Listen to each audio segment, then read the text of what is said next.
Hello, everybody, and welcome back to Whiskey Wars. How are we doing on this Wednesday evening? Hopefully well. Cheers to all that are watching live, and those of you watching in the future, cheers to you as well. So we have a pretty special review today, the last of the Maker's Mark wood finishing series, the BEP, which, of course, the BEP stands for Barrel Entry Proof. And, of course, Makers is known for the low barrel entry proof of 110 proof. Unlike most companies that go a little higher than that. But yeah, so we got it right here in glass, letting it open up a little bit. This was kind of the neck pour of the bottle that this sample here that I got from Brian from Whiskey School. So thank you, Brian, so much for that. Much appreciated for the sample, man, so I could do this review. Freaking awesome. Anyone else there out in chat have it as well? Please feel free to drink along with us. Without further ado, though, let's get into this BP. This will be first sip here and first sip of the day. So, yeah, let's see what we got first on the nose. Let me roll this thing around a little bit.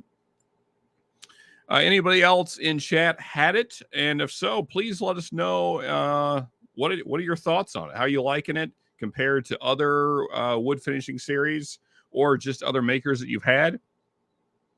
Very nice nose, very typical Maker's nose.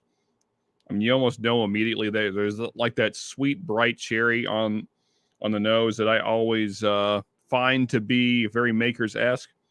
And then, of course, those wood sugars definitely coming through pretty strong there. Light vanilla, kind of a creamy note, and then just slight toasted oaks and a little bit of a sour note. Something like lemon, maybe lemon meringue, because it's not quite as tart as an actual lemon.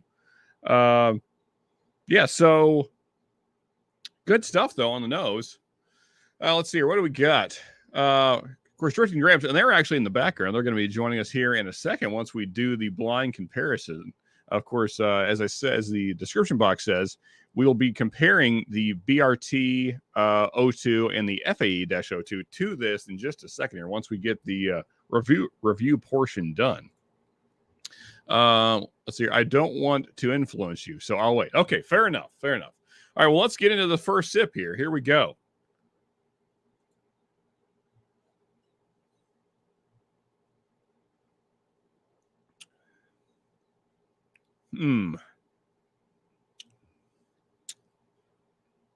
I gotta say, on first sip, it's a little brighter than some of the other releases, at least from memory. It seems like we'll know for sure here in a second once we go through them blind. But kind of the brighter notes that I've gotten on some Maker's picks. Yeah, not quite as dark as the FAE for sure. And I would say probably not as dark as the BRT either.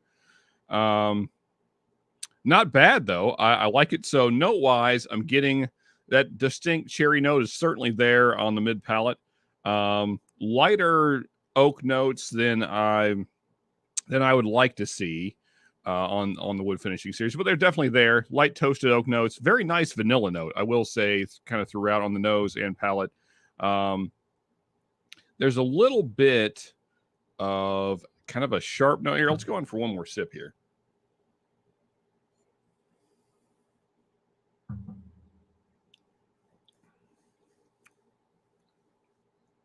Yeah, there's a little bit of kind of this sharp, astringent note mid palate once you kind of get past the cherry and the vanilla that I'm not loving. It's okay.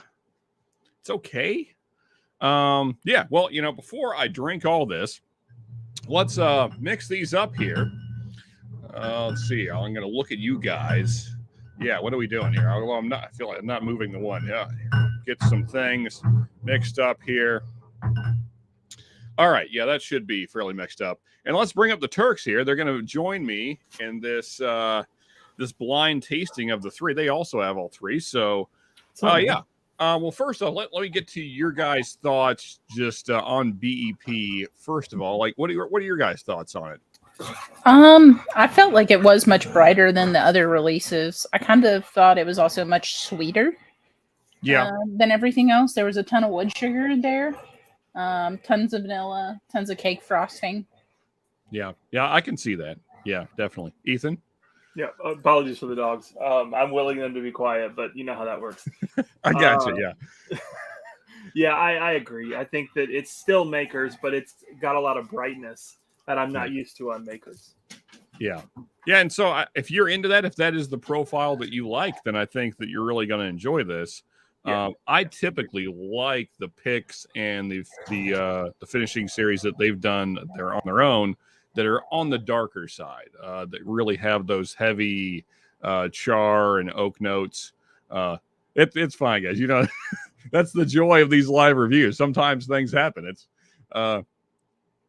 see here, Javier saying, in a nutshell, it's fine, it's sweet and easy overall, but memorable, no, it wasn't. Yeah, I kind of agree with that. Yeah, it's good. I don't think it's a bad bottle, and if you can get it at MSRP, then sure. For sure. Somewhere here. Yeah, I agree.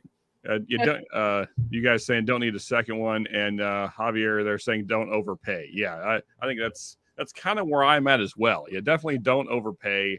It's good. It's a very good bottle, but don't know if I'd overpay. And now let's see how it fares against two of my favorites, the BRT and the FAE, which is somewhere in this mix-up here. Also, cheers to you, Z-Man and Tater Dom. Thank you for you guys for hanging out. And there's Greg from the Bourbon Note. We'll be over there in just a few. So, yeah, please check them out after we're done here. All right, guys, we ready to kind of go through this this blind here, and I'll start with what we'll call glass one, I suppose. Yep, same. Much darker. Yeah. Oh, yeah. And for me. Absolutely. And just, man, the nose already superior to me. And like a much darker cherry note I'm getting on this one, which I like, kind of a black cherry instead of that kind of bright, almost maraschino cherry that note that I got on the BEP. Yeah, I can see the maraschino cherry on that. All right, let's go sip on this here. I'm really surprised by these three noses, and this will be my first drink of the day, so it'll be interesting. Yeah, me as well. So let's start with the blind. Why don't we? So I think I know what the BRT-02 is, because for me, those came off as, for me, overly woody. Okay. I think I could see that. I still got a little bit lingering there. Yeah, it was crazy when we were in Kentucky. We actually went to Makers and got the BEP, and very happy we did, because it was like $69 or something like that. We saw it at two different stores on our way up. One was $99 and one was $89. And it's like, oof, that was hard passes on both of that. Yeah, it was. Yeah, I think if you're within driving distance of Makers, that's probably the thing to do. Because I, too, am seeing it marked up basically everywhere I go. Of course, I mean, that's just what it is in Kentucky these days. But, the cheapest I've seen is $100. And I'm just like, yeah, I don't need it that bad. Kroger might end up having it for cheaper, because, like, we got FAE-01 for, like, $50. Yeah, it was right when O2 dropped. It was crazy, insane. Yeah. Yeah, Kroger, man, if you can get allocated bottles at Kroger, man, they are a steal. By far the cheapest in this state. Yeah, so, but they don't always have the stuff. But, yeah. Hey, we got Bad Axe Bobby in the house. Cheers, brother. Good to see you, man. Sorry I missed your Memorial Day stream. I watched some of it in post. But, yeah, it was good stuff, man. I, too, Ethan, think I've spotted the BRT. And I think also these ended up being in alphabetical order, even though yeah, so I haven't got the C yet, but I'm guessing FAE, BRT, and this is the BEP. I'm gonna guess, but we'll see if I'm right in a second. Yeah, I think my middle glass is FAE, because God, it smells syrupy sweet. Like this is what I want from a good Maker's pick. It's granted I haven't got the glass C yet, but it's so far the standout. Yeah.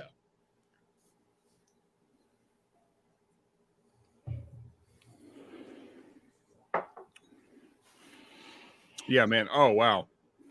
Coming off of B, which I'm guessing is the BRT, C is even sharper and brighter now in comparison. Yeah. Like, wow. Yeah, it's almost like there's this weird sweetness that I'm really not liking coming off what I'm guessing is the BRT. Yeah, it's really, really bright. Now again, if that's your thing, folks, then this has got it in spades. Yeah, there's a ton of that bright sweetness. I prefer the darker notes generally and more of a tame sweetness. But yeah, it's sweet and very bright cherry forward. Yeah. Yeah.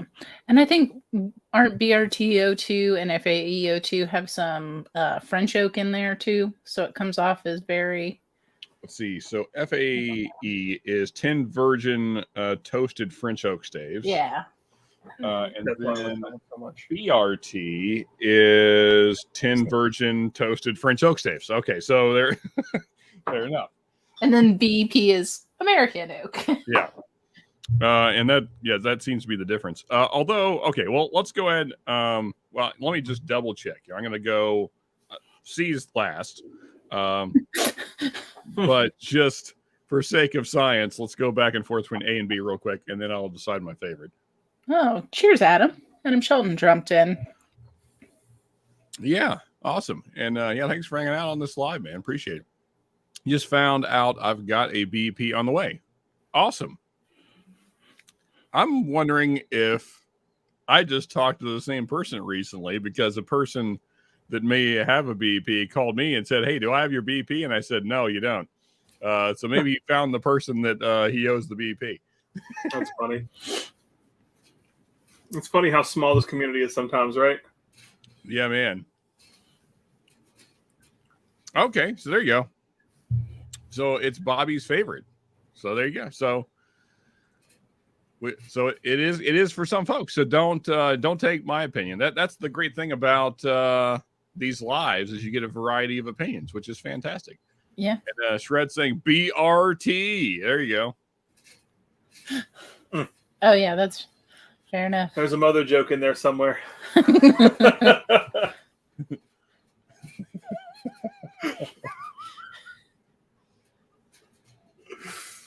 Oh man, I've met your mother, Adam. She's a very nice woman, so I won't make it.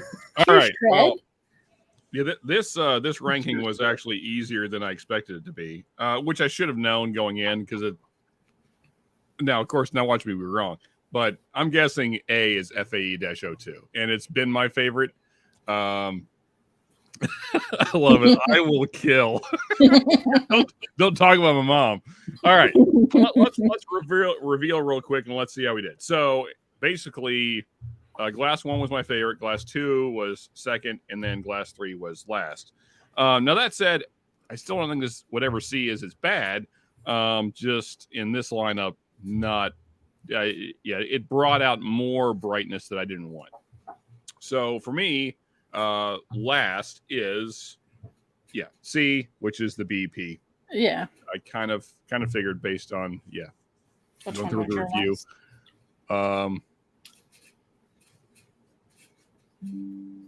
So it's tough for me. I think it was close though. That's your boo. That's FAE? Damn, that's changed a lot. Oh yeah. Are you pretty far down in the bottle though? Because that can halfway. Okay, yeah, I'm basically the same. Yeah. It's kind of flattened out for me. Yeah. That means the BRT has changed for the better then.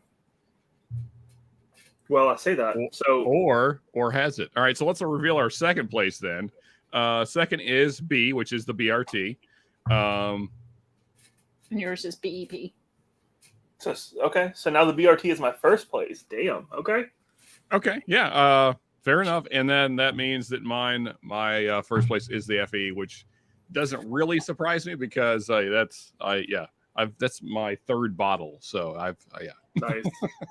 So there you go, folks. I think the BEP, it's a good batch if you can get it at MSRP. Fantastic. I think any final thoughts that you want to add into that, Turks? I would just say, if you haven't touched your BRTs, then check them out, because this is world different over time. Yeah. Yeah, I agree. Actually, my BRT has, I would say, improved as well. These were close, but there's something about the FAE that I love it. I just love that profile. Yep. All right, folks. Well, thank you for hanging out on another review. Thank you for the Turks for joining me. Much appreciated.